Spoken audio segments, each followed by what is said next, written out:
this is more of an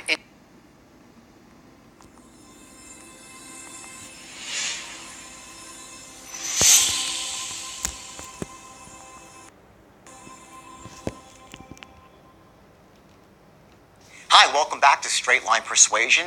Let's move on to Module 2 now, which is the art of prospecting. And this is more of an introduction to the art of prospecting. We'll get into much greater detail later. Here we're going to lay the foundation for what it really means to prospect effectively and elegantly. See, this is one skill that really escapes or that people ignore, much to their own chagrin and their detriment, because what happens is if you don't prospect effectively, that doesn't mean just finding people who are interested, but even more importantly, weeding out the people who are not interested or who don't qualify for whatever it is you're offering.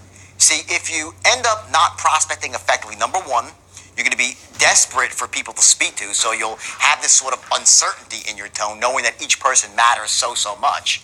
And more importantly, you'll be pitching people, whatever it is, your ideas, your concepts, or a product, and these people won't truly be in the universe of your buyers. So after you're done, they don't buy from you or don't, sign on up for whatever it is that, your vision or whatever it is, your idea.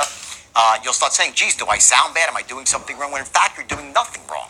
You simply are talking to people who you shouldn't be talking to. So I want you to learn those lessons very, very carefully here. Focus on it. Write the notes in your action book here to make sure that you really get this one, because this is going to set you up to have a much easier time of it down the road. Now, we're going to cover a couple of other things in this module, too, some very important foundational aspects. One thing you'll see is something called an action threshold. And what that is, it's the point when someone actually says, yes, I'll do it. How do you get someone to that action threshold where they take a buying action? And you're going to learn the key elements that you have to accomplish to get them to the action threshold. You're going to learn the three things that you have to portray yourself through tonality and body language. Not so much your words, but your tonality, how you say the words. You're going to learn how to capture someone's attention and imagination virtually instantly, sometimes less than 1/24th of a second, and at the most, 4 seconds. You'll also learn some other key things about what holds people back from buying, what promotes people to buy. And again, it's at an introductory level, but I want to give you the basic building blocks here. So when we discuss it down the road here in Module 4 and 5 and 6, you're going to say, oh my God, I get it, and you'll start being able to connect all the dots. So I want you to go at this module, play full out with it, and remember, now you're learning a system. And the key with a system is that it allows you with a predictable set of actions to get basically the same result every single time. I see people without a system, they're like hamsters on a spinning wheel. They run and they run and they run and don't get anywhere fast. So if you haven't had success persuading before, or selling or influencing, it's probably because you just didn't have a system.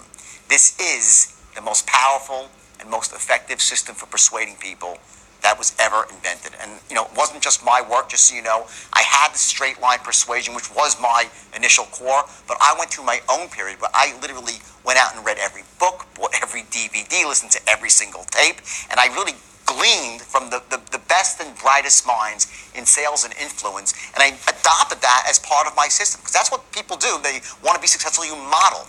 So I want you to use my system here as your ultimate resource guide when you're looking to influence, and take this art of prospecting to heart. Because believe me, if you get this part right, everything else is going to seem very, very easy. So enjoy the module, take notes in your action book, and I'll see you soon.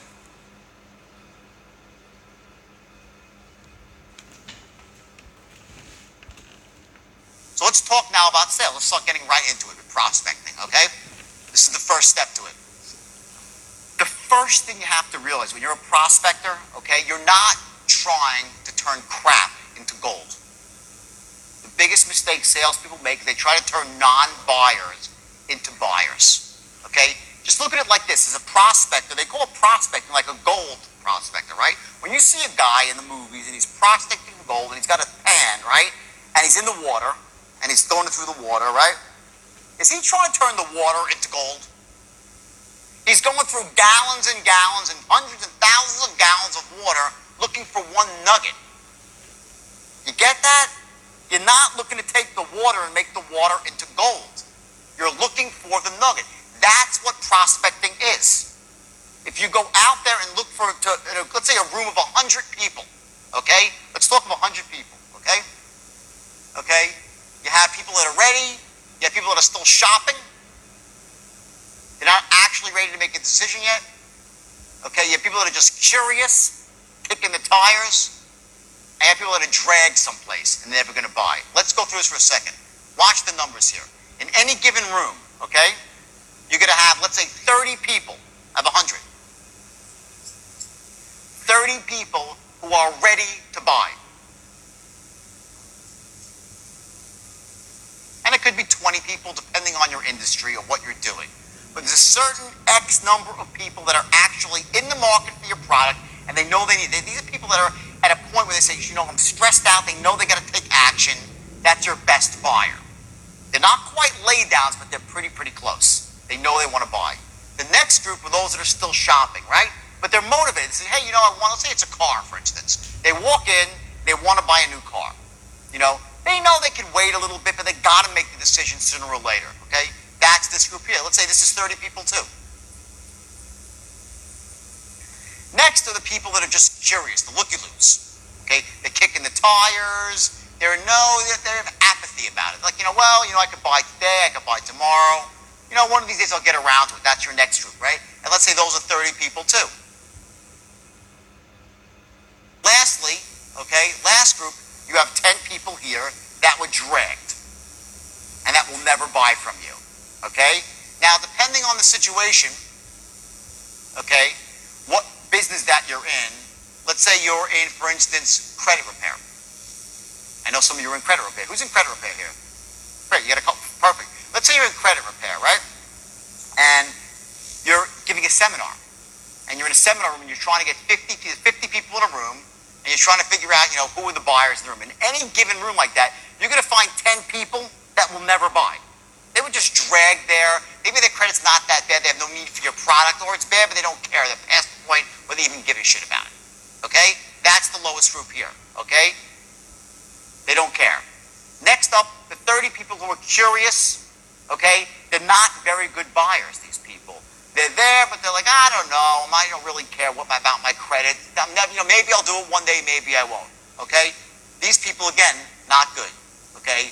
This group here, the next group up, which is these people that are still shopping, they're in power right now.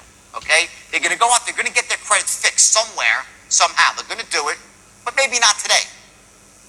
Maybe they'll do it in 3 months from now, 6 months from now, whatever it might be. If you're selling cars, it might be that, they got to get a new car, but, they're looking around, they're shopping. They're going to get one soon, but not today.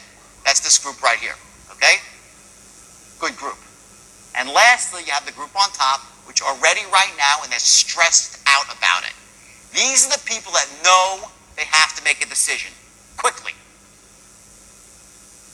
Okay, what happens is this, and I see this when I go into companies, typically what I will do is I will listen to them on the phone or making presentations for like a couple of hours before I actually speak to them. And what I'll notice is that when they get one of these people on the phone, it might take them like an hour to close them, when it should take 5 minutes. They'll spend just as much time with this person as they will with this person. See, this person's a great buyer here. The person that's still shopping, but is not quite what's called the action threshold. And the action threshold means that when their doubts about why they should buy diminish to the point where they're below the necessity to buy right now. That's called your action threshold, when you will actually take action and buy a product. So what we're going to be doing with the straight line, by the way, is we're going to be learning how to A, lower their action threshold, and also raise up their needs for buying. We're going to actually show them why it makes more sense to buy now, and at the same time, we're going to reduce their barriers of what's holding them back. You're going to go in both directions at the same time, okay? So your buyers here, remember, your buyers are here, and your buyers are here. The numbers I hear are 20, 30, okay? So 50% of the people are potential buyers. These people, they're a waste of your time. You want to qualify them out quickly. You want to be making presentations to people who have a shot of buying, not trying to twist somebody's arm into buying when they shouldn't. It's the biggest mistake that novice salespeople make. And then what happens is they get really crappy intelligence because of that. In other words, you go out and you're like, I don't get it. I sound really good and no one's buying. Well, they were never going to buy. And they say, geez, I'm so dejected. No one wants to buy today. No one wants my product. They never wanted it in the first place. You do not want to be making presentations to people who A, do not really want your product, B, do not really need your product, and C, can't afford your product. Money. You're going to qualify, I'm going to show you how to qualify people out quickly for money if they can't afford it. You're like, well, I don't want to ask because maybe they'll be lying. No. I'm going to show you a way you can actually find out if they can't afford your product. If they can't, don't waste your time or theirs. Maybe you'll send them somewhere else that's cheaper, that's not as good as your product, to do the right thing for your customer. You get the customer back one day. That's true selling. That's how you build a long-term relationship. If you're out there right now, I'm sure some of you are doing this right now, you're pitching people that should not be pitched and wondering why you're not closing. They never would buy. So you got to ice these people out quickly and elegantly in the first couple of minutes of your prospecting call, okay? And you do it through questions, okay? Shame on you if you're a salesperson and you don't have a script that you're going from. It's the biggest mistake you can make as a salesperson. Now, there's an art I'm going to teach you right now in about 5 minutes of how to read from a script without sounding like you're reading from a script. Because if you sound like you're reading from a script, you're dead. You're not like, hello, Mr. Jones, it's Jordan Belfort. How are you today? Good. Reason for the... That's not what you do. I'm going to show you an art of tonality here, which is literally going to change your life. I promise you, it'll wake up something inside you. You're going to be shocked about how powerful tonality is. And you're going to learn to take a script. I'm going to show you how to write them specific. I'm going to give you a template, how to write a script for your industry. Everybody's in. You're going to get a bulletproof way to write the perfect presentation, because most sales presentations suck. And I've seen, I go out to companies, what I do, they suck. They're awful. They're destructive. Okay? Most of them, they list benefit. Right up front, they slam the benefits up front, right? And guess what? They ain't buying anyway. People don't buy right away. You can tell people all the wonderful things about your product, all right? But there are other issues that stop them from buying that need to be uncovered, so you don't just throw your best stuff out there right away. You want to keep your powder dry. Write that down, please. You want to keep your powder dry. That's an old military saying about not firing off all your big ammo when you're 5 miles away from the enemy. Not that the salesperson, the client's your enemy or your prospect's the enemy, but the metaphor goes that you want to save your best stuff, your most effective stuff, for when it matters. And there's a certain give and take. Listen, this goes back to when we were 5 years old. And our mommies and our daddies said, don't take candy from strangers, or don't trust the salesman that comes to your door. We were fed limiting beliefs about buying and taking action, about being, making a decision and looking stupid, since we're this big. And those beliefs are in your head. They're in everyone's head. Now, some people like me, I'm what you call a buyer. I'm the easiest sell in the world. Who here is an easy sell? Most salespeople are, right? Some people are really tough nuts, okay? They just don't want to buy. Why? What does that really mean when someone's not a buyer? What it means is they have beliefs about buying stuff that there's something wrong with it. They're held back. They have these limiting beliefs about buying. So you might go out there and you say to someone, listen, my product is A, B, C, D. It's the best. It does all these wonderful things. And I'm this, I'm that, I'm great. I'm this greatest guy in the world. My company's ethical and honest. They stand behind the product. And everything is great. And they still don't buy. You're like, what the hell happened? I made the greatest presentation of my life. They love my product. Who's ever had this where you know that they liked you? Raise your hand if you've ever had a situation, right? We've had everyone here. If you're not raising your hand, you're lying, okay? You've all had this, okay? Where you've made the greatest presentation, you knew they needed your product, they loved you, you had great rapport, and they still didn't buy. What is that about? Why are they not buying? Guess what? It's beliefs that they have. And those people are your best customers, because they won't buy from anybody else once you crack through them. And the straight line, what the straight line shows you is how to get through those people like that. Okay? Through language patterns that go after people's beliefs. Because what happens is this. I talked about action threshold, right? Someone's action threshold, right? This is perhaps the most important concept when it comes to influencing people. The action threshold, what it is, it's this unconscious set point that somebody has to taking action. At one point, they get motivated to take action. Human beings are not random creatures. We don't do things by accident. We do things for a reason. We always have positive intent with what we do. Now, that doesn't mean that we always do things that really empower us. Sometimes we make stupid, lousy decisions. But inside, we did it because we thought it was in our best interest. The action threshold represents this. It's the sum of all the pluses. He thinks the good things that will happen if he makes a decision to do something. The negative things, logically, that will happen if he makes a decision. So he'll buy something and say, well, it's too expensive, it'll cost me money, all this sort of stuff, right? These are the negatives that hold somebody back. Maybe the company won't stand behind their guarantee. What happens if I have problems? I don't know. Maybe my wife will get pissed. All these sort of things that hold people back before they take action. And then lastly, you have limiting buying beliefs. And this, I have the worst handwriting in the world, by the way, so just excuse me, okay? Almost barely legible, okay? So, you have limiting buying beliefs. And what these are the voices in our head that just say, don't buy. For whatever reason, because of bad experiences we've had, we've been burnt before. See, human beings were always looking for patterns, right? When I walked through the door today, this door, I'd never been through this door before. But when I walked up to this door, I didn't say, now let me see. There's 2 slabs of wood. Looks like a door. I think it must be a door. I wonder what's on the other side. I hope I'm not going to walk off a cliff. Right? Sounds silly. But here's what happens. My brain, your brain, generalizes and creates patterns in the world.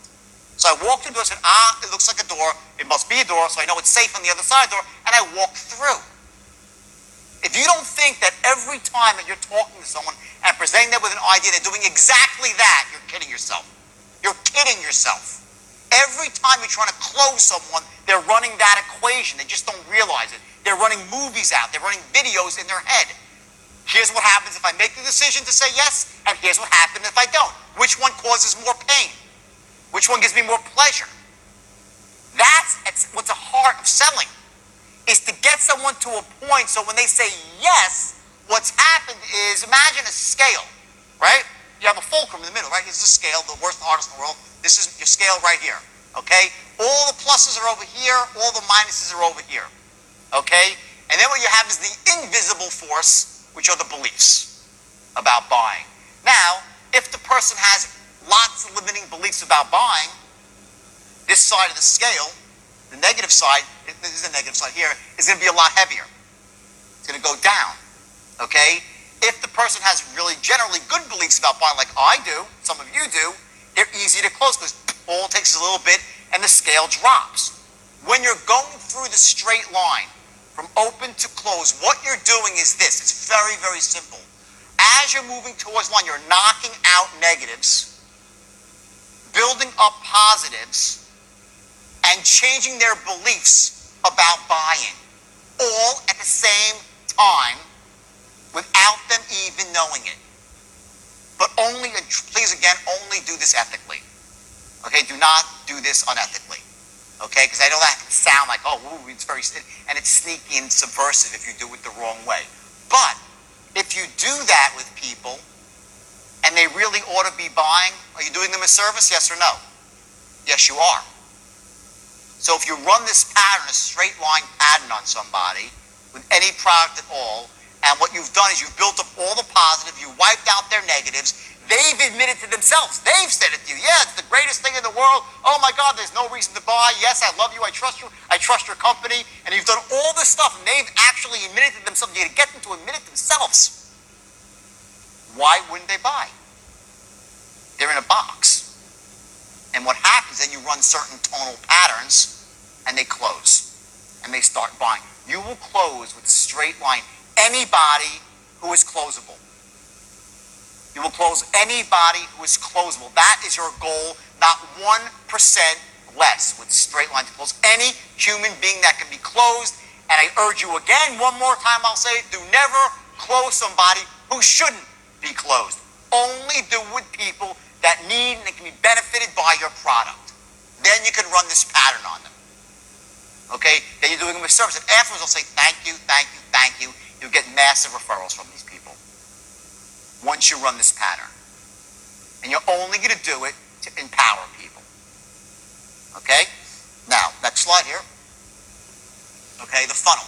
This is a great thing. I actually stole this from somebody else. I'll tell you, his name's Warren. I'm going to give him credit. It's Warren Gresham. And I love this thing. I rented all these tapes. I wanted to see what everybody in the world was saying about selling. Because, lots of people have great ideas. I have my own theory on it. I want to know what everybody else was saying. And he came up with this thing, which of course is very simple. And we all know this. It's not genius or anything, but it's very powerful. I want to just click through the whole thing and show you exactly what this is. This is your sales funnel, okay? Now, here's the concept, and it's really powerful, okay? It's about working backwards to how much money you want to make, okay? Let's say you want to make $200,000 a year, and that's your goal, to make 200 grand, okay? And your average commission, your end, after you split it with the company, is $2,000, right? So if you say to a new salesperson, you're a manager trying to motivate a new salesperson, right? Set your goal, you got to just go out and make how do you get, I got to make a lot of dials. I got to make a lot, right? What you want to do is take that a lot and actually break it down into a very specific formula that they have and that you have. So if you're a salesperson, you want to get your a lot number. What's a lot for you? I got to make a lot of dials. I got to make a lot of cold calls. Well, what's that number? Here's how you find that number, and it's very, very simple and it's powerful, because once you have this formula and you're not doing well and you have a slump, you can dissect it and see exactly what you're doing wrong. So let's go through this real quick. Your average sale commission, $2 grand, okay? If you want to make $200,000 a year, you'd have to make how many sales a week? 2, right? That's 4,000 a week, 200 grand a year. We're rounding it off, okay? Now to do that, you have to actually get in front of 6 people. You have to get in front of them. Now, if you're selling on the phone, that means you have to get up 6 full-blown pitches to qualified people, right? That's your number, okay? If you make 6 pitches a week, you're going to get your 2. Now, in order to get 6 pitches, you have to have, let's say, 8 appointments. 8 set appointments, because people cancel. They don't show up. You get there, something happened, right? You need to have 8 appointments set on your calendar to get to your goal of $200,000. To do that, okay, you have to have connects, meaning you have to get on the phone with the actual decision maker 40 times per week to get to that point. 40 actual, not like, hello, is so-and-so there? No, that's different. That's a dial, okay? Okay, 40 connects. And lastly, the number of dials. And that is how many times you actually pick up the phone every single week and dial it. Now, in a 5-day week, that's what, 24 dials per day. So you know that if you make 24 dials per day, by hook or by crook, you're going to make $200,000 per year. A lot easier to visualize that than you say, I want to make $200,000. Okay? Now, here's the thing. Can you control this? Sales. You can't. Someone else has to say yes. Can you control interviews? No, you can't control that either. Can you control appointments? No. Can you control the number of connects? No. The only thing that you can control in your world, for sure, is dials or cold calls. It's the one element that's always within your control. So if you're a sales manager, you want to give someone a sheet. I'll give you the sheet before you leave. Then you can just copy it for yourself, okay, on your own letterhead. That actually shows you how to keep track of somebody else's production. And if you're a salesperson, just your own. Run this number for 90 days straight, your average number of sales, the average number of connects, interviews, the whole 9 yards, okay? And what happens is, if you fall into a slump, you can start saying, what's not working here? Are my dials too low? Oh no, actually I'm making $130 a day. I'm doing great there. Am I getting enough connects? No, well maybe my list is bad. Get it? You can identify what your problem is. Maybe you're not setting enough appointment. You say, well, maybe my rap, my qualifying rap is awful. I don't sound good on the phone. I'm not creating excitement, enthusiasm, right? You know, it could be there. Interviews, sales, the whole nine. If you're not closing, something wrong with my closing strategy. Okay? It allows you to identify exactly what's going on in your world of sales. And again, the only thing that you control is dials. Okay? That's your sales funnel. If you don't use this, I'm telling you, especially if you're a sales manager, it's the easiest way to keep control of your sales force. And if you're a new salesperson, it's also very powerful to see what area you need working. Okay? Next. Okay. 4 seconds. Okay? When you're speaking to somebody on the phone, you have 4 seconds, no more than 4 seconds to establish 3 things. And here's what they are. Number 1, that you're enthusiastic as hell. That's number 1. That has to come through instantly from the second they speak to you. Write that down, everybody. Enthusiastic as hell.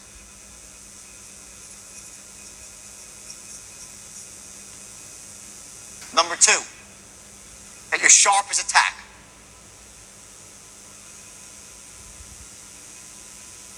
You have 4 seconds. If you don't do this in 4 seconds, you're heavily behind the 8 ball. And number 3, a figure of authority. An authority figure. These 3 things must be accomplished in the first 4 seconds someone speaks to you. And what it all rolls up to is one simple fact. You're a person who can help them achieve your goals. That's it. Unless you've done that in 4 seconds, you're seriously behind the 8 ball. Seriously behind the 8 ball. And ultimately, what that really translates to even one step further is that you are a person that can help them take control of their lives. They can take control of their lives. People have a desire to gain control. When they're feeling out of control, they act. It's part of what your action threshold is all about. It's a point to get back in control of your life. When someone has credit that's screwed up, do they feel in control or out of control? Out of control, right? When somebody wants to buy a new car because their old car's a piece of crap and they drive down the street, people are looking at them, do they feel in control or out of control? Out of control. When somebody is looking to find an investment advisor, a stockbroker, a commodities broker, and they're looking to develop, some kind of path to have a secure financial future, do they feel in control or out of control? Out of control, right? You're looking to get in control by identifying someone that can meet a need, fill a need, help them achieve a goal. So your job as a salesperson is to help people achieve goals and gain control of their life. That's what you're doing. You have 4 seconds to make that bam, that first impression that you're enthusiastic, sharp as a tack, and a figure of authority.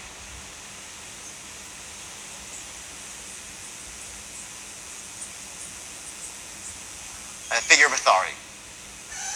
If in 15 or 20 seconds you don't have those 3 things, you're done. You should hang up the phone and move forward. Seriously. Okay, now the question is, how do you do that? Well, it's really, really simple on the phone and even more simple in person. In fact, in person, you have 1/24th of a second before you've been judged. 1/24th of a second and you've been judged. By the way you look, by the way you carry yourself. It's called wrapping your package. I went to a seminar with some guy who's wacky, okay? And some of you know him. The guy's a maniac, but he's a great salesperson. And as much as wacky as the guy was, he taught me some really valuable things about the way you dress and becoming a figure of authority and certain about branding yourself. And I'll share that stuff with you a little bit later, okay? But in person, and this is, I've researched this, you have 1/24th of a second before someone has judged you. You've been dissected, you've been assessed, you've been reassessed, you've been packaged, you've been compartmentalized. They put you in a cubbyhole and you're fighting your way out from that point. So either you're here You're doing great. Now you got to just screw it up. Or you're at the bottom and you got to claw your way out of a box. Okay? That's in person. Now, when you're on the phone, okay, do they see you? Can they see who you are when you're on the phone? Yes or no? Bingo. See, I know I'm in a room with salespeople. I know if you say it, you're damn straight, they can see who you are. They know exactly. They got a mental image of you, whether it's accurate or inaccurate. Everybody thinks in pictures. And you have a couple of, in 4 seconds flat, they've made a mental picture of you. Let me tell you a funny story. I had to get a visa for Australia when I was going to Australia. So I asked my girlfriend, we lived together very close, we're going to get married, and I asked her to get me, go find one of these services that gets visas, right? She's like, okay, whatever, right? So she goes out and she does that, and she finds some company in Chicago somewhere, right? So, whatever, like a week and a half passes, and I'm like, what's going on my visa? Do you hear anything? She goes, oh no, the guy's taking care of it. I'm like, what's his name? She says, Sergey. I'm like, oh fuck. I'm like, and already I know. I'm not saying, listen, I'm not prejudiced, I'm not. I'm just telling you this for the benefit of selling, okay? I heard his name was Sergey. I'm like, he's a foreigner, I don't like it already, okay? He doesn't speak my language, he's behind the 8 ball, there's something wrong. Now, I don't know, I know that's not the way it's supposed to be, and it's not like really nice. But this is about making money. It's about being effective. Okay? I'm just telling you that the instant I heard his name, I was turned off. Then I'm like, all right, so now Sergey already has an uphill battle with me as his customer, right? So then I said, all right, let me call this Sergey, okay? So I'm just like, I just know, all right? So I pick up the phone, I have a sinking feeling in my stomach about my visa, I dial the number, and I hear, hello? Done. Done. I'm like, he's a goddamn Russian, he's got a beard and a goatee, I can see he's got greasy black hair, pulled back, okay? He's got speeds of sweat going down his thing, he's behind a cheap wooden desk in a hole somewhere. I had the whole picture. Now, am I right? Is that who he was or who he wasn't? I don't really know. Okay, and I feel bad that my programming, since I was that big, and I come from a really good family where no one's prejudiced. I'm not prejudiced at all. At all. And I despise people who are prejudiced. But that being said, instantly, before I could even figure out why I felt a certain way, I was done with Sergey. Okay, and of course it turned out to be right, because Sergey started rambling inanely about something. I was like, you know what, bing, I hung up on Sergey, and that was it. Okay, I gave him his $100 application fee. I never heard from the guy again, because in the first second of the call, he didn't sound like what? Sharp as a tack, enthusiastic as hell, and a figure of authority. I knew it in a second. The moment they hear your voice, if you haven't accomplished these 3 things, I'm telling you, you're wasting your time. Shame on you. Okay? They make a picture of you, they've assessed you, they've cubby-holed you. That either A, that you're a figure of authority, that you're sharp as a tack, enthusiastic as hell. Boom, you're in. Now it's like, ooh, this person can help me achieve my goal. Let me listen. Now, does that mean you're going to close the sale? No. But you've prepared yourself to close the sale. You've moved towards the line. Now remember, right? Here's the line. I'll draw it up here so we can still have this piece of paper. Here's your straight line. Here's the promised land. Here's your open, right? You pick up the phone and you qualify, right? Develop rapport, right? As you're qualifying. So this is your boundaries here of where you let the sale go. On the bottom, on the top, right? The first 4 seconds, you're right here. Okay? In those 4 seconds, you need to be establishing that you're sharp as a tack, enthusiastic as hell, and a figure of authority. In those first 4 seconds, the first pop that comes out of your mouth, and you say, hey, John, it's Jordan Belfort. How you doing today? Right from there, you got to establish those 3 things, and you're going to do it with tonality. I'm going to show you in one paragraph through tonal patterns how you can say things that you never thought you were saying. Here's what happens. As I'm speaking to you, you're like, You are running an unconscious dialogue against my words. You hear what I say, and you're narrating my words. This is what you're doing right now as I speak to you. You're listening to what I say. You're either agreeing, disagreeing, hopefully agreeing, because most of this stuff is just basic truth. It's simple stuff. right? And you're also narrating in your mind, making a moment. And the voice is going on and on and on. You're making connections about the things that I'm saying, okay? What you need to learn to do is through tonal patterns to control somebody else's internal dialogue so that they're thinking exactly what you want to be thinking without you having to say a lot of words. Now, what's the most important thing in sales, really? Trust. If they don't trust you, they'll never buy from you. True or false? They got to trust you. Okay? Now, you can't say to a salesman, to a prospect, trust me, please, just trust me. Just trust me. They'll say, what the hell is this guy talking about? Okay? That's what a cheap, uneducated, subpar salesmen do. They try to sell with just simply emotion and hype. And they're like, just trust me, sir. Just trust me. The stock is going up. Or just trust me. I'll fix your credit. Just trust me. Sign up for this subscription. It'll be just trust me. Trust. And we know better. And what happens is all those limiting buying beliefs, whoop, the antenna goes up and they rise up. And next thing you know, their action threshold is through the roof and you can't close people. By the way you talk, from the very beginning, the tonal patterns that you run, you're going to start lowering their action threshold right from the beginning. Because you establish three things that are crucial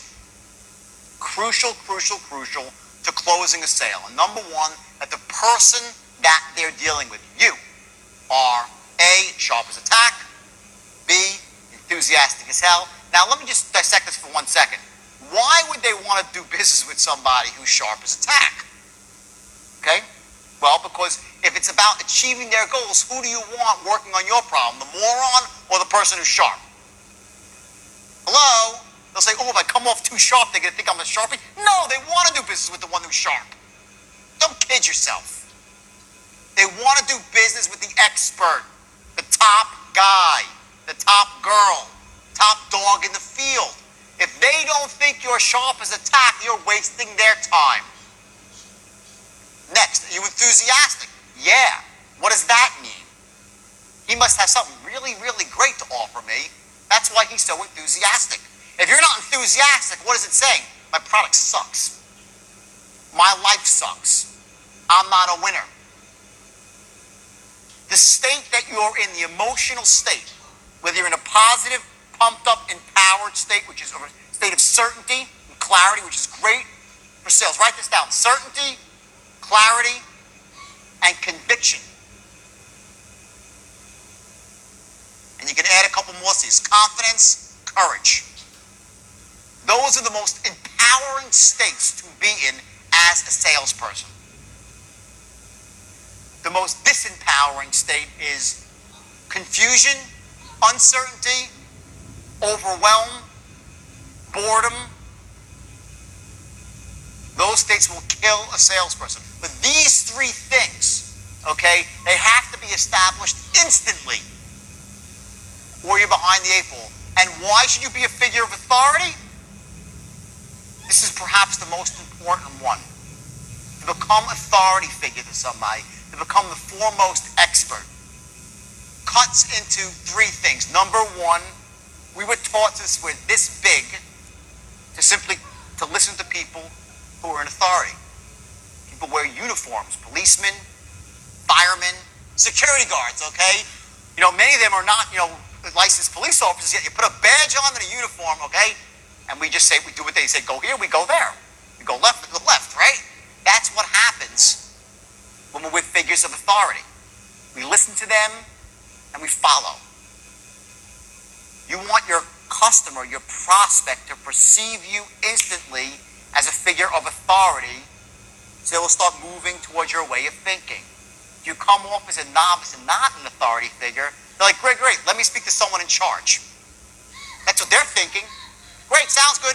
Now put someone in charge on the phone and I'll talk to them and get realistic about this stuff and get serious. So these three things have to be established immediately.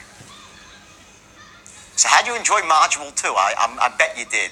In fact, I think that, people that really go through the second module, they start to get a real sense of what this is all about empowering people to make decisions that they should make, to persuade people who are shut down, from making those decisions and allow them to achieve their goals. That's what being a salesperson and an influencer is all about. And I think you saw here some very powerful things here in terms of your tonality and how you capture someone's attention very, very quickly. Remember, you need to be enthusiastic, and not because you're some crazy person, screaming, yelling from the rooftops, but because most people do not have that state of certainty, that state of clarity. And when you come in and sound enthusiastic and upbeat, you sort of wake up the force in them to listen further. Now, in terms of what actions you take here, there's one very specific action that you have to take immediately. And that is, I want you to do what's called the allot chart. To find out exactly how many calls or how many letters you need to send out, how many initial contacts you need to make on a daily basis in order to meet your financial goal. And again, the importance of that is later down the road when you're immersed in this and you're kicking butt, you're going to also be able to identify what areas you can improve on. You'll start to see what bottlenecks occur in your own pipeline of success, and it will allow you to achieve your goals much, much quicker and with a lot more ease. And also, you're going to be able to help people who work for you, if you're a sales manager, to get them to start analyzing their results on a daily basis and taking the appropriate actions to ensure their success as well, which ultimately is your success. So again, let's move on to Module 3 now. But before you do, please make the notes in your workbook and take those actions, especially that allot chart. And remember, you sound enthusiastic, you have only a few seconds to do it, and then you set yourself up to influence down the road. Without that, you'll be fighting an uphill battle. And I'm here to help you fight a downhill battle, because believe me, it's a lot easier.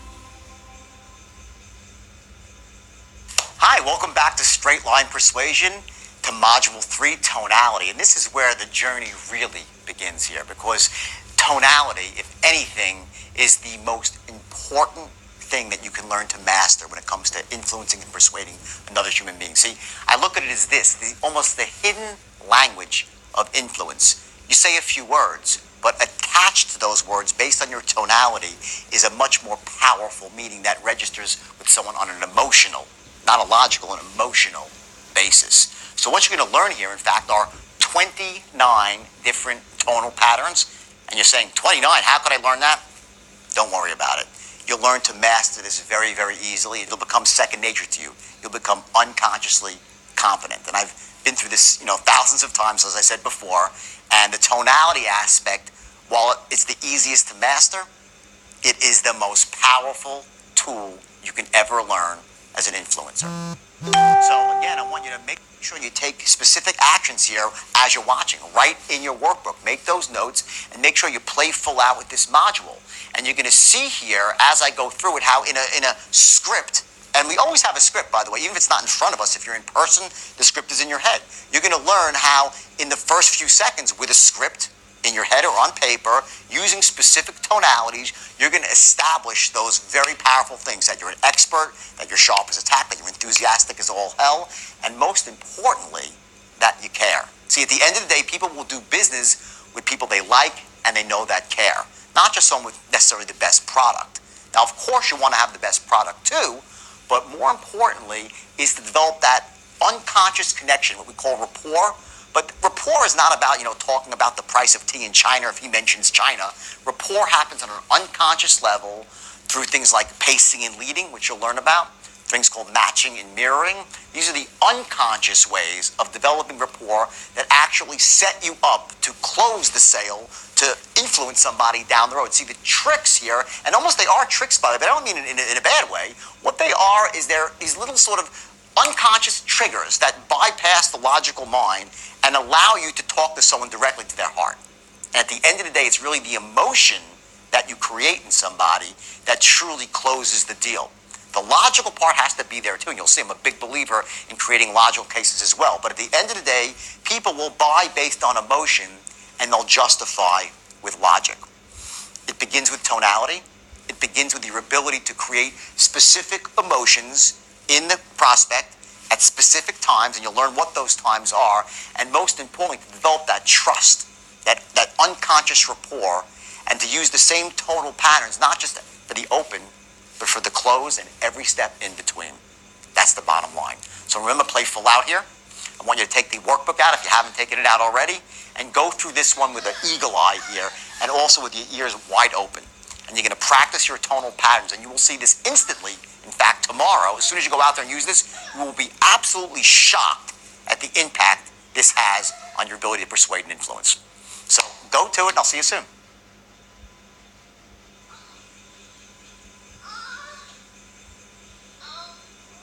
Okay, this script, okay, pretend for a second, we're going to play full out that this is the script you're training for your business, okay?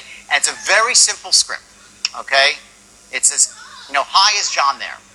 Hi, John, this is Jordan Belfort calling from Global Capital in Tampa, Florida. How's it going today? Great. Now, if you recall, you attended a seminar last Thursday night over at the Marriott Hotel. We learned about top traders, James Arnell. Does that ring a bell? Blah, blah, blah, right? Now, if you read the words on the script that way, you've destroyed yourself. You have destroyed yourself. I'm going to show you a way to read the words on this script. So literally, by the time that you are done, not only have you established these three things, like to the point where the person is hanging on your every word, but you've also established that you care about them, that you're a reasonable person, that you're trustworthy, that you're empathetic, that you have their best interest, like all that in one paragraph. Now, you're saying, well, you can't do all that in one paragraph. Yes, you can. Yes, you can. Now, is it established to the point where they're like, just do whatever you say? No. What you're doing in this paragraph, you're laying the groundwork. You're pacing and leading them. It's called pacing and leading. You're laying the groundwork for these people to follow you throughout a 10, 15, or 30-minute sale. And by the way, the sale could be stretched out to 3 days. And it could be for a $2 million product at the highest level of sales. This system doesn't have to be like a 1-call close. It could be a 5-call close, if that's what is needed for your product. It could be the longest relationship sale at the highest level of business. It could be about closing a $50 billion deal for a takeover. Doesn't matter. It all starts here. The tonal patterns that you're going to use here in this first paragraph are going to translate to the entire sale, to everything you do, even after the sale's closed. You're going to train yourself to speak like influencers, not like average people. If you want to speak like an average person, you're going to be average. There's a different level above average. It's extraordinary. And in sales, to be extraordinary, you need to master the art of tonality. How to speak to people so you capture their imagination in a second. How do you create scarcity without saying, it's scarce, it's scarce? You don't create scarcity like that. Scarcity is with a tone of voice and some appropriate words and a pattern of language. But tonality is what really makes something seem scarce, or something that's a secret. Something that's really, really important, like when I lower my voice. Now, you all do this right now anyway, but you're not doing it in probably a very deliberate way. What we're going to do the next hour when we get back from break is we're going to get really, really deliberate with tonality to the point where you're like, oh my, you're going to be, oh my God. I did not know the emotions I can create in people by lowering my voice or raising up at the end of a sentence. You're going to start to see how powerful this stuff is. And you're going to realize, what you're going to do is you're going to realize that if I do that, they're not going to close right now. But if I do this through the entire sale, and I have the right structure, and I can crack through their limiting buying beliefs, make them trust me as they should, make them trust my company as they should. And by the way, if you're working for a crappy company with a crappy product, my advice, get out now. Get out now. Because you're going to sell, because you'll take this system, you'll make a fortune, you'll hurt people. Okay? You've got to to be selling a great product and working for a great company. I think you all are. I want to show you how literally every word in one paragraph and every sentence into itself, how the words are spaced out, your pacing, the pauses, every little thing in this one paragraph matters immensely. It's hugely important. And you're going to see how you're going to capture their imagination and develop these three things literally in 4 seconds flat, and then in the first paragraph, by the time you're done, they'll be reinforced that much more. So what I want to show you right now is how you're going to capture somebody's attention in literally 4 seconds flat. And we're going to play full out here. I want 2 volunteers from the audience. What we're going to do now is this, all right? Now, if you notice, I wrote this script. Wrote it about 8 months ago. I know it by heart, but you're going to watch that I'm going to hold the script and I'm actually going to read from the script whenever I do this. Because I'm telling you, the key to success in sales is you take out as many variables as you can from the equation. You control what you can control, because there's a lot of stuff you can't control. Okay, so if I have a script that's perfect, and I know this script is perfect because it's been tested and it works, this script will convert everybody who's convertible as long as you say the words the right way. Now, I want you to be very conscious. I was going to run an exercise, and I was going to start off with an imperfect script and show you how hard it is to use a script that's imperfect. I wrote the first generation was imperfect. In other words, when you're writing scripts for your company, a lot of you write scripts, right? Remember that a script is a work in progress until it gets to the point when it's perfect. And when you know it's perfect, it's been refined, it's been tested, then you lock it in. When you're going about writing a script, remember that when you write words down, it's slightly different than the spoken word. Certain words are contracted. Certain words are dropped completely in conversational English. And most importantly, you sound like a novice by not contracting words, and you sound like a stranger. The idea is that when you speak to somebody on the phone, even though you don't know them and they don't know you, you want to capture it in the familiar. That you're a friend to friend. It's not like, hello, Mr. Jones, this is Jordan Belfort. How are you today? He's like, what the hell? Who's this salesman calling me? That's the first thing they think. Okay? So when you pick up the phone to call somebody, now pretend right now we're going to run this exercise right here as if we're going to try to be selling seminars, and someone actually in this room is selling seminars, okay? And it's actually you, right? Okay, perfect. Perfect. Okay, now, so here's what we're going to do. I want you to listen to how I read this script. And I'm going to read this script with a specific tonality, okay, which is the right tonality, which is going to capture every single person in the first couple of seconds. Now, I'm going to do it real quickly. I'm going to do just the first line, okay? So I say, hi, is John there? And he says, yeah, this is John. Hey, John, this is Jordan Belfort calling from Global Capital in Tampa, Florida. How's it going today? That's the opening script. Now you say, well, what's the big deal about that, right? There's a lot of a big deal about that, okay?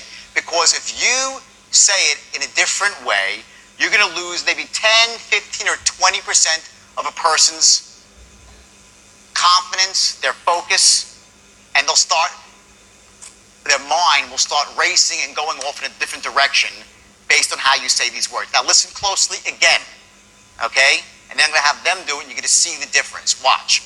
Say, hi, is John there? First few words, right? Hi, John, this is Jordan Belfort calling from Global Capital in Tampa, Florida. How's it going today? Okay. Now let's hear you say this. Start off, okay?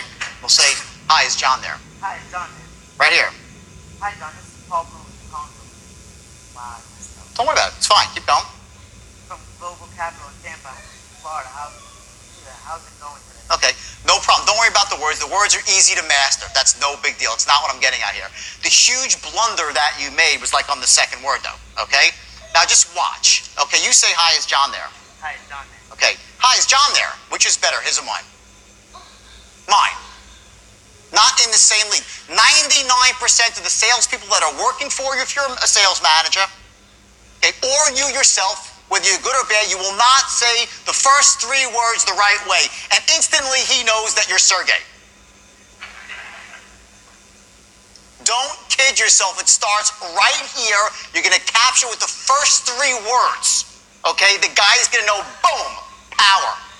I'm talking to someone that's A, an authority figure, B, they're sharp, B, they're... Did he sound sharp? No, he's nervous, of course. He's on the stage. That's fine, okay? But did he sound sharp? He didn't say yes. He sounded like, well, just some other guy called me on the telephone. You're entering somebody's world. You call somebody up, you knock on their door, they look at you, you are entering their world, okay? Most people's world is not full of excitement, it's not full of positive energy, it's full of boredom and tediousness and averageism. When you come in there, bam, with excitement, they want to speak to you. If you come in there dull and humdrum like another, what do I need this for in my life? I already got enough of that. Now, you're not like, hi, is John there? You're not going to do that, right? But it's, hi, is John there? Boom. Instant, I'm enthusiastic, I have something. Do you understand that when you say that, they realize you have something? If you say it right, they know you have something important because you're enthusiastic. Don't kid yourself. The picture is forming. Okay, hi, is John there? I'm excited, I'm upbeat. It's critical, mission critical for any person on the phone. Okay? In fact, I'll tell you a story because it goes to sales in person too. And ultimately, we do meet most of our customers at one time or another. Okay? Or we should, okay, if it's possible. I was in the mortgage business. I made a fortune in the mortgage business. After I got in trouble with the stocks, as you know, okay, I had to go to jail. I spent 22 months in jail. And the fact that I have the life I have now where I go around the world and speak to massive crowds is a miracle unto itself. And it was a long way back to this point right now and a lot of struggle. And I sincerely hope that most of you will never have to know the crap that I went through. Being separated from my kids, and it was awful. It really, really, I hope you cannot empathize with me because it was awful. Okay? But there was a window after I got in trouble and before I went to jail where I actually started a mortgage company and I built it into a huge company like in a year, which was not that difficult in 2001. If any of you know, we're in the mortgage business. It was very easy to do, but I built it very quickly and I came up with this idea to go door to door for mortgages because I started off in door-to-door sales, my first thing. I said I could walk down the street when rates had just dropped. I could walk down the street to any store and the business owner must own a house. I'll just say, hey, what rate are you paying? And the guy will say, I'm paying 8.5. Really? I could save you a ton of money. How hard is that to do, right? So I came up with that idea and I wrote this little script and I said to my partner, his wife, I said, come on, you come with me, okay? And we're going to go up to some place. Now understand this. I want you to learn a lesson here. I already was making $50 million a year for many years. I was in newspapers all the time. I was well known as the Wolf of Wall Street, all this crap, right? And you would think that I was too proud maybe at the age of 40 to go knocking on doors. I was banging on doors till my knuckles bled. Never ask a salesperson to do something that you wouldn't do yourself. They won't respect you, they won't listen to you, and also you can't possibly perform as a manager, as a trainer, at the highest level unless you have done it yourself. Okay? I think one reason you listen to me, you guys know I'm the real deal. This is not theory. I use this to make hundreds of millions of dollars and turn morons into closers. Okay? It works.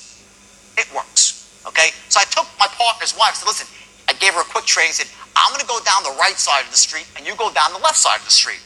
Okay? She's like, okay, great. You know, she's a really nice girl, right? So we're going to New Rochelle, where I figure hopefully no one will recognize me when I walk in the door, right? So I go it's like maybe 30 miles away. I have a little bit of pride left, all right? So I go down. The first person I walk in, it's like a diner. They're not interested. Second person, DeRosa Seafood. I walk in. The guy behind the counter in a fish market said, hey, is the owner around? He goes, yeah, I'm the owner. Hey, my name's Jordan. I'm a mortgage broker. I'm doing refis. What are you paying? He goes, are you kidding me? I can save you a ton of money. Open up my book. Boom, boom. In 5 minutes, I closed the deal and made $8,000. 5 minutes. $8,000, all right? I go down 2 more rejections. The fourth one, bam, a hair salon. I close the guy who's selling hairbrushes to make $11,000 on one street in 2 hours, all right? I make my way down the rest of the street, no more sales, all right? I go to the other side of the street. My partner's wife, Shelly, the nicest woman in the world, okay? She walked around with a Bible. She was a really God-fearing woman, a great woman, okay? And I walk down, and I see her sitting on a bench crying, okay? She's like, what's wrong? She says, nobody wants any mortgages. They don't want anything. I'm like, what are you talking about? I just made 20 grand, Shelly. She's like, what do you mean? No one wants anything. I'm like, did you go to all these stores? She's like, yeah, I walked in every store and they threw me out. I'm like, follow me, okay? I take her back to the first store, nothing. Third store, boom, I hit $8,000 in a jewelry store. The same store she walked in, I walked in 5 minutes or 30 minutes later and closed the person that threw her out. Next, 3 stores down, boom, a body shop. This guy, I forgot his name. I made $12,000 in a body shop. She went into the body shop. She set up and was like, get out of here. No soliciting. Now, what was that about? It was from the first second I walked in the door and opened up my mouth, bam. I was enthusiastic, sharp as house, and most importantly, a figure of authority. It was something that came off in the first couple of seconds. You know who Jacob the jeweler is? Famous jeweler. Anyone know Jacob the jeweler? Okay, a couple. Famous big-time jeweler. So now I build this mortgage company, right? And it's rocking and it's rolling. And I have like 45 people, and I'm making a lot, millions of dollars a year, right? And I'm still going out, and I love selling door to door. I get off on it. So once a week, I would take 3 sales with me, and I'd go out, I'd just walk and knock on doors and make 50, 60 grand. Like clockwork, all right? So I go and said, I'm going to go to the jewelry district in New York, where there's just booths and booths and booths. Anyone from New York and Michael's, right? Where there's like literally 500, they're just concentrated, and they're all owners. I'm like, what could be better than this? I'll make a bloody fortune. So I go into the jewelry district, right, and I go down with these 3 salesmen in tow and make $100,000 in an afternoon. $100,000. Finally, I loop around to the other side of the street, nothing. I walk into some really big thing, big store, right, and it's like one giant booth in the back, and I walk in with my little crew. I walk right up to some woman, I give her my pitch, and she's like, I'm paying 7.5. And then she says a couple, she says, why am I talking to you? I'm like, what do you mean? Because I never talk to, I throw everybody out of the store. Why am I talking to you? It was Jacob's wife, Angela Arabov, okay? I don't understand why I'm talking to you. Before I knew it, I was upstairs with Jacob in his office. I made $17,000 refining their house in Forest Hills, Queens. I was at their house for dinner that night. They did not know who I was. They did not know who I was, simply because my rap of confidence, the aura that I had, that I was sharp as a tack and I was an expert. Jacob told me to screw off. I was like, screw off yourself. I was pacing him and leading, matching and mirroring, being just like him, right? Angela Arabov, to this day, okay, she never considered, I told everyone out, but I did business with you. Why? Because the first second I walked in the door, I was different. I captured her imagination. So when I say to you, like, hey, is John there? I ain't kidding.